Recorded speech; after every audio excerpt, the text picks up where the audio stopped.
Hello दोस्तों, आप सभी का जब्बा स्टडी सेंटर में स्वागत है। तो आज हम एक हिस्ट्री का टॉपिक लेके आए हैं और धीरे धीरे करके क्या करेंगे, हिस्ट्री का एक एक टॉपिक जो इम्पोर्टेंट टॉपिक है एक एक करके कवर करेंगे।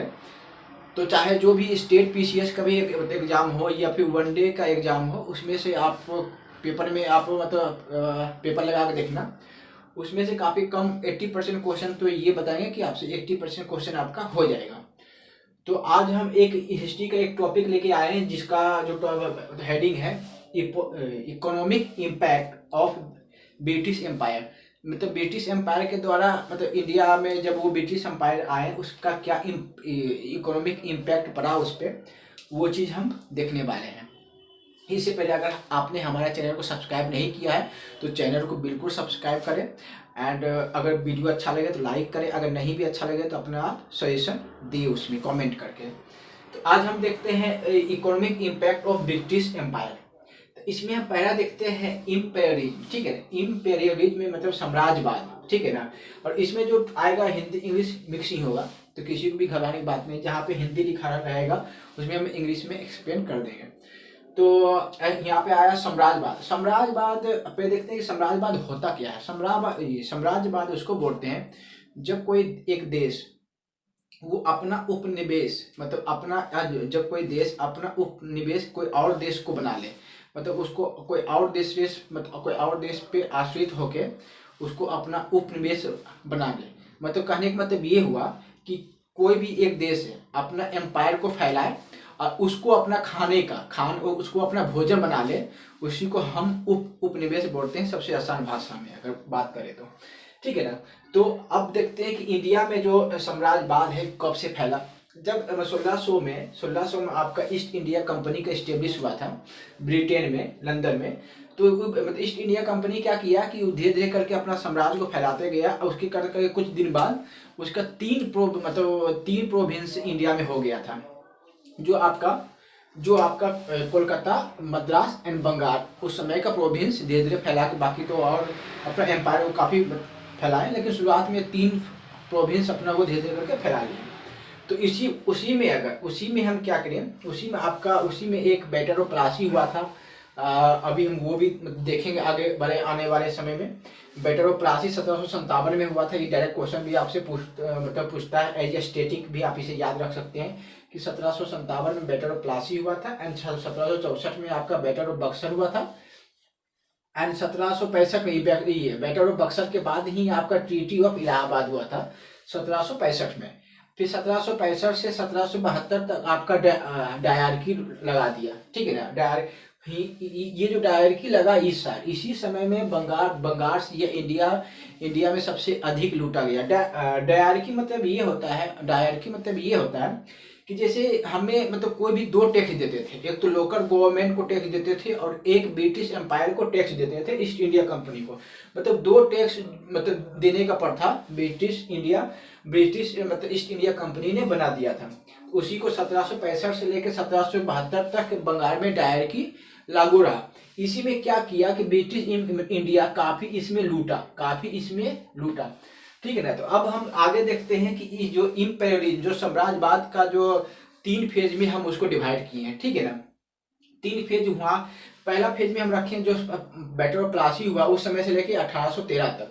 1813 में क्या हुआ था, इसको हम कॉमर्शियल कैपिटलिज्म बोलते हैं, इसको हम कॉमर्शियल पूंजीवाद बोलते हैं। ठीक है ना। तो कॉमर्शियल कैपिटलिज्म बोलते हैं 1757 से लेकर 1813 तक। इसमें ये हुआ था कि इसमें जो ब्रिटिश ईस्ट इंडिया का ध्यान था पूरा लूटपाट पे रहा था। मतलब उस यहाँ पे लूटने पे उसका पूरा ध्यान था। और हम 1813 इसलिए लिए कि उस समय जो था ब्रिटिश ईस्ट इंडिया कंपनी का मोनोपोली खत्म कर दिया गया था। सिर्फ उसमें 2 मोनोपोली ब्रिटिश ईस्ट इंडिया के पास था कि trade off T and trade with China. मतलब वो सिर्फ चाय का व्यापार कर सकते थे और चाइना के साथ व्यापार कर सकते थे। दो व्यापार को छोड़ के और उसका मोनोपोली खत्म कर दिया गया था। इसका मतलब ये हुआ कि कोई भी अगर ब्रिटिश की जनता अगर चाहे तो इंडिया में आके वो व्यापार कर सकते थे। उसका वो जो मोनोपोली था ईस्ट इंडिया कंपनी का वो खत्म कर दिया गया था, वो समाप्त कर दिया गया था।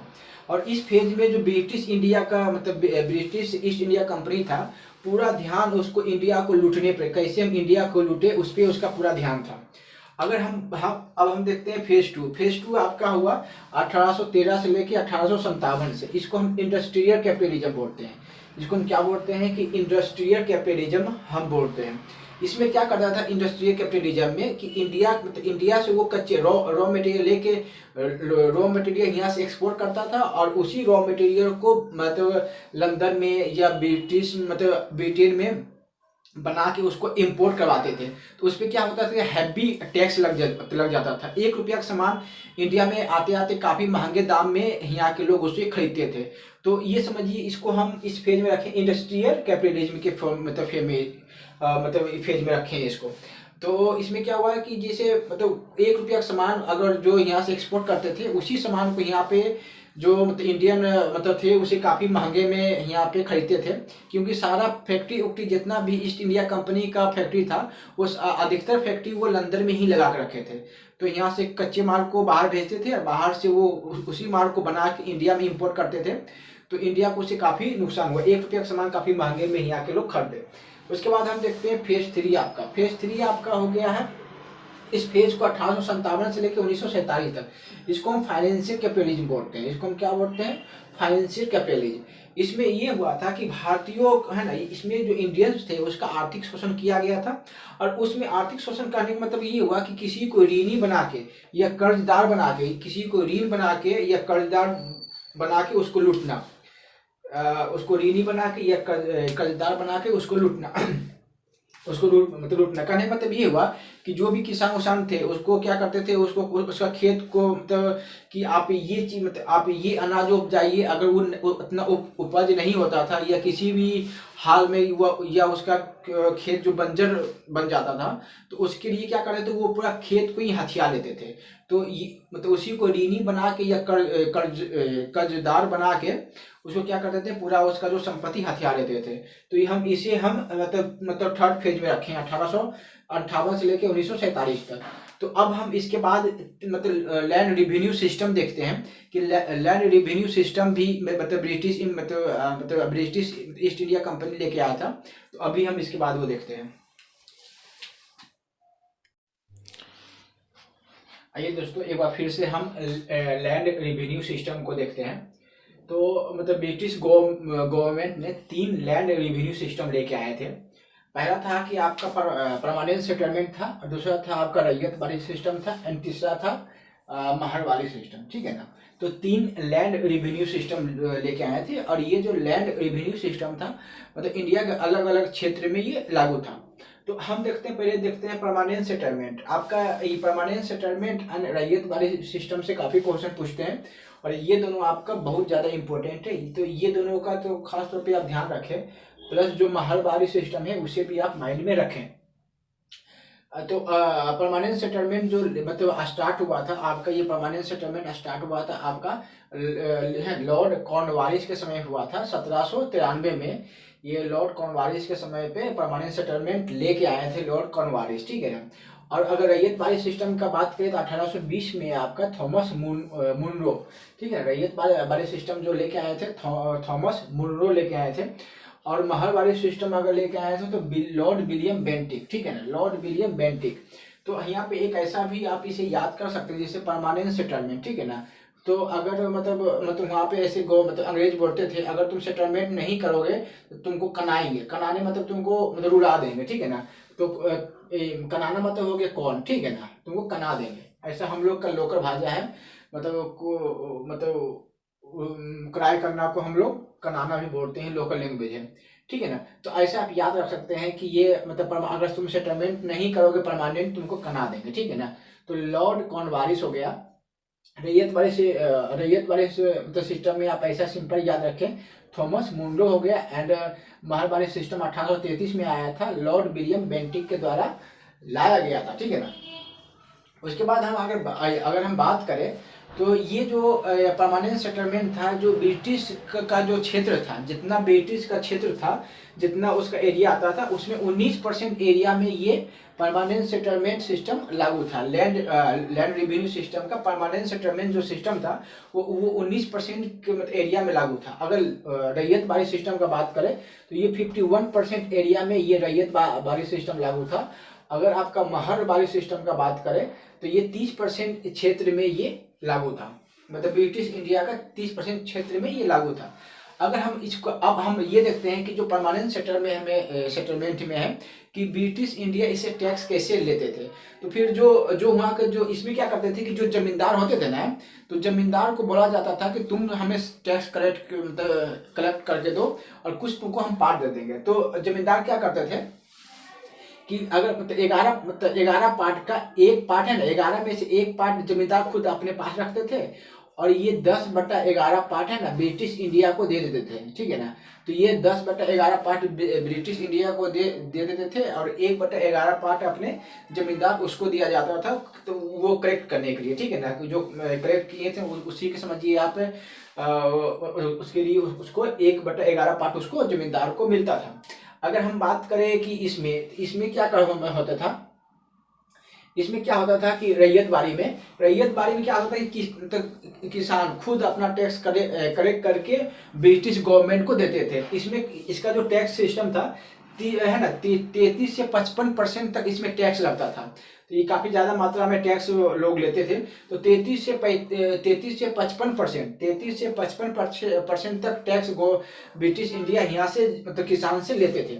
अगर महलबारी सिस्टम का बात करें तो इसमें 60% तक ब्रिटिश इंडिया जो या फिर ब्रिटिश ईस्ट इंडिया कंपनी जो थी वो टैक्स कलेक्ट करती थी 60।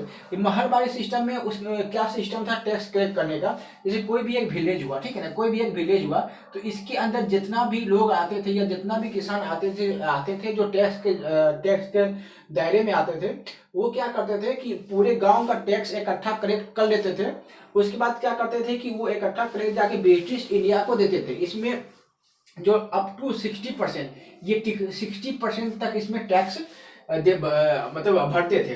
अब कौन कौन सा एरिया में ये लागू था, इसमें कौन कौन सा एरिया आपका हो गया, बिहार हो गया। अब जैसे देखिए बंगाल, बिहार एंड उड़ीसा, ये पहले 1911 से पहले तो ये तो एक ही प्रांत इसको बोलते थे जो सिर्फ बंगाल कहलाता था। फिर आपका 1912 में बिहार अलग हो गया, फिर बिहार से आपका उड़ीसा जो है 1936 में अलग हो गया था।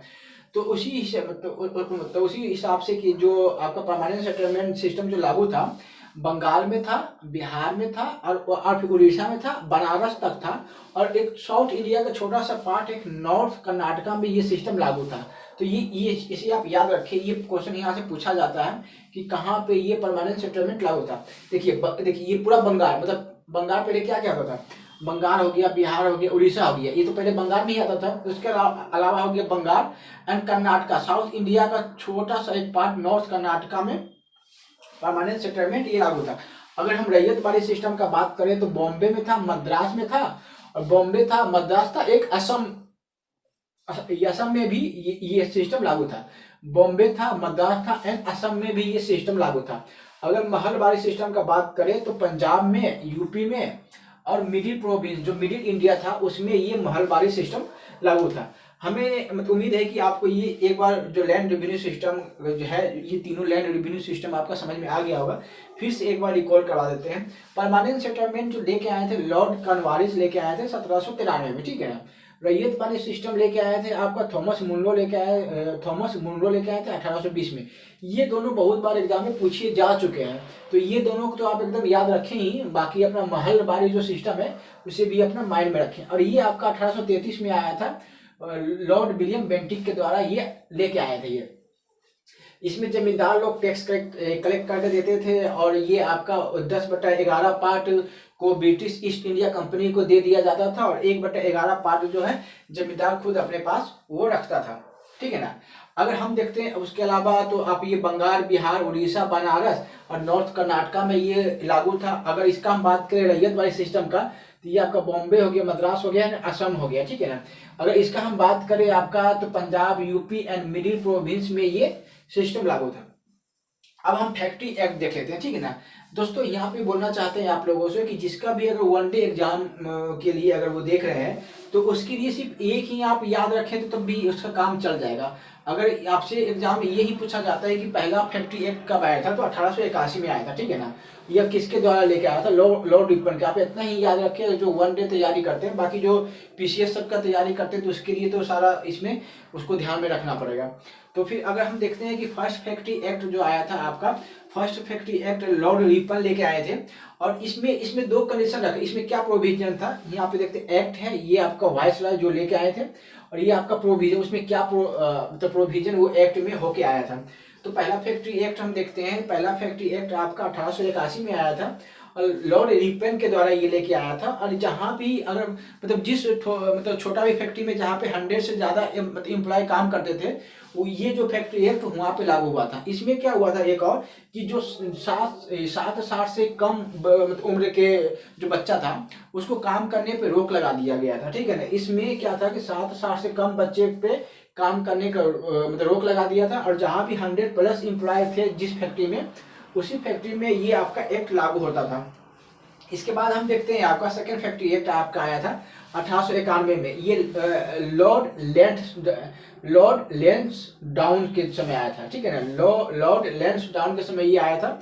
और इसमें क्या हुआ था कि जो 9 साल से कम बच्चा जो था ना, उस पर बैन लगा दिया गया था। जो 9 साल से कम का बच्चा था उसमें बैन लगा दिया था। और एक महिलाओं के लिए इसमें एक और प्रोविजन था कि महिला जो है रात में 9 बजे से लेकर सुबह 5 बजे तक काम नहीं कर सकती है। महिला जो थी कि रात में 9 बजे से लेकर सुबह काम का मतलब सुबह 5 बजे तक काम करने पे प्रतिबंध उस पर लगा दिया गया था। अगर हम देखते हैं फिर 1911 में, ठीक है, 1911 में देखते हैं तो ये 1911 में एक फैक्ट्री एक्ट आया था, लॉर्ड हार्डिंग के समय आया था। लॉर्ड हार्डिंग के समय में ये फैक्ट्री एक्ट आया था।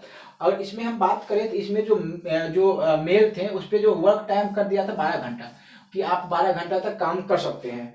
तो अब उसके बाद हम देखते हैं 1922 में एक फैक्ट्री एक्ट आया था लॉर्ड रीडिंग के समय। लॉर्ड रीडिंग के समय आया था। और ये 12 से 15 साल के बच्चों पे काम जो कार्य करने की जो अनुमति थी कि 12 से 15 साल के जो बच्चे हैं वो काम कर सकते हैं, ऐसा ही इसमें अनुमति दिया गया था इस 1822 की बरा में। लॉर्ड रीडिंग के समय आया था। अगर हम देखते हैं फिर 1934 में देखते हैं आपका लॉर्ड विलियम है ना, लॉर्ड बिलिंगटन के समय में ये फैक्ट्री एक्ट आया था। और इसमें जो मेल का जो वर्क टाइम था उसमें 11 घंटा कर दिया गया था। इसमें आप याद रखें कि 1934 में आपका लॉर्ड विलिंगटन के समय आया था। और जो मेल का जो वर्क टाइम था उसमें 11 घंटा कर दिया गया था। अब 1944 का हम बात करें तो लॉर्ड वेवेल के समय ये आया था। और इसमें जो वर्क टाइम था 9 घंटा कर दिया गया था। इसमें 1944 में लॉर्ड वेवेल के समय आया था। और इसमें जो वर्क टाइम था 9 घंटा कर दिया गया था। तो एक बार फिर से हम फैक्ट्री एक्ट को देख लेते हैं। पहला फैक्ट्री एक्ट जो आया था आपका 1881 में आया था, लॉर्ड रिपन के समय आया था। लॉर्ड रिपन के समय आया था। और इसमें था कि 100+ एम्प्लॉय जिस फैक्ट्री में काम कर रहा होगा उसमें ये एक्ट लागू होगा। और 7 साल से कम बच्चे को काम करने पे प्रतिबंध लगा दिया गया था। ओके, तो उसके बाद हम देखते हैं आपका कि 1911 में आपका लॉर्ड है ना मतलब लॉर्ड है ना 1911, उसके बाद 1891 में आया था लॉर्ड लैंसडाउन के समय आया था, ठीक है ना, है लॉर्ड लैंसडाउन के समय आया था। फिर 1911 में देख लेते हैं लॉर्ड हार्डिंग के समय आया था। फिर जो फोर्थ था अब 1922 में लॉर्ड रीडिंग के समय आया था। 12 से 15 साल बच्चे को कार्य करने पे छूट दे दिया गया था कि जो भी 12 से 15 साल के बच्चे हैं वो काम कर सकते हैं इसमें, मतलब ये एक्ट में था। फिर 1934 में आया था लॉर्ड बिलिंगटन के समय आया था। इसमें जो मेल वर्कर है ना, मेल वर्कर पे काम करने मतलब मेल वर्कर का जो काम का जो समय था उसमें 11 घंटा निर्धारित कर दिया गया था। अगर 1944 का बात करें तो ये लॉर्ड वेबर के समय में आया था। इसमें क्या किया गया था कि इसमें जो वर्क टाइम था मेल का उसमें 9 घंटा कर दिया गया था। तो हमें उम्मीद है कि आपको ये वीडियो बहुत पसंद आया होगा। और अगर वीडियो आपको अच्छा लगा तो आप इसे मतलब कमेंट करके आप हमें मतलब आप हमें मैसेज भी कर सकते हैं, अपना सजेशन भी डाल सकते हैं। अगर वीडियो अच्छा नहीं लगा तो अपना कमेंट करके अपना सजेशन भी डाल सकते हैं, उसमें क्या इंप्रूवमेंट करने की ज़रूरत है उसके साथ हम वो मतलब इम्प्रूवमेंट करेंगे। उसके बाद फिर से इससे भी अच्छे तरीके से हम नेक्स्ट वीडियो को लाने की कोशिश करेंगे। और हम कल फिर मिलेंगे एक न्यू टॉपिक के साथ। उसके लिए तब तक के लिए आप सभी का बहुत बहुत धन्यवाद। और दोस्तों आपसे एक बात और कहना चाहते हैं कि एकदम आप अपने आप को मोटिवेटेड रखें, डीमोटिवेट कभी आप नहीं हों। आपके अंदर वो चाहत होनी चाहिए कि हम जिस एग्ज़ाम में क्वालिफाई कर रहे हैं, जिस एग्ज़ाम के लिए हम तैयारी कर रहे हैं, उसे हम जरूर हम एक समय उसे क्वालिफाई करेंगे। और अपना जो माइंड है हमेशा पॉजिटिव रखें और हमेशा पूरी ताकत से अपना तैयारी को जारी रखें। तो तब तक आप अगर आपने ये वीडियो को लाइक शेयर या सब्सक्राइब नहीं किया है तो ये जरूर करें। और वीडियो को शेयर करना बिल्कुल भी नहीं भूलें। जो भी ग्रुप है आप उस ग्रुप में भी शेयर कर सकते हैं, ताकि हम इस फैमिली जितना ज़्यादा बड़ा होगा, जितना ये बड़ा फैमिली होगा उसे उतना ही हमें ज़्यादा खुशी मिलेगी। हम और अच्छे से ये वीडियो को आपके सामने प्रस्तुत करेंगे। तो आप तब तक के लिए आप सभी का बहुत बहुत धन्यवाद। फिर हम कल एक न्यू टॉपिक के साथ आपसे फिर मिलेंगे। तब तक के लिए थैंक यू।